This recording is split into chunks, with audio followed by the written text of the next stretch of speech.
Cinema জগতের crush, নারীদের চোখের মণি।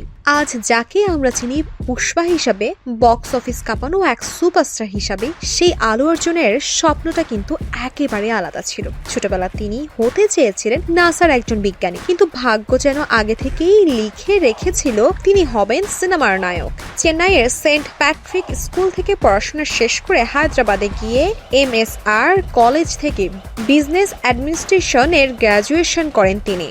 তারপর ৯টা ৫টা চাকরি নয়, চেষ্টা করেছিলেন অ্যানিমেশন শেখারও, কিন্তু শেষ পর্যন্ত রক্তে থাকা অভিনয়ের টান তাকে টেনে আনে বড় পর্দায়। ২০০৩ সালে গায়ত্রী সিনেমা দিয়ে শুরু, তারপর আরজা, বাণী, হ্যাপি ধীরে ধীরে গড়েছেন নিজের পরিচয়। তবে আসল পরিবর্তন আসে আরজা 2 থেকে, আর পুষ্পা দ্য রাইস তাকে বানিয়ে দেয় প্যান ইন্ডিয়ার সুপারস্টার, যার ডায়লগ, স্টাইল, অ্যাটিটিউড সবই এখন ট্রেন্ড।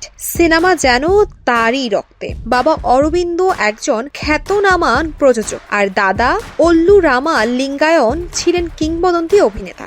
এখন তিনি ব্যস্ত নতুন সিনেমা রাখার প্রস্তুতিতে, যেখানে তার সঙ্গে দেখা যাবে দীপিকা পাডুকোনকে। নাসার স্বপ্ন থেকে সিনেমার সিংহাসন। আলু অর্জুন প্রমাণ করেছেন স্বপ্ন বদলালেও সফলতা থেমে থাকে না। আপনার কি মতামত? কমেন্ট করে আমাদের জানান।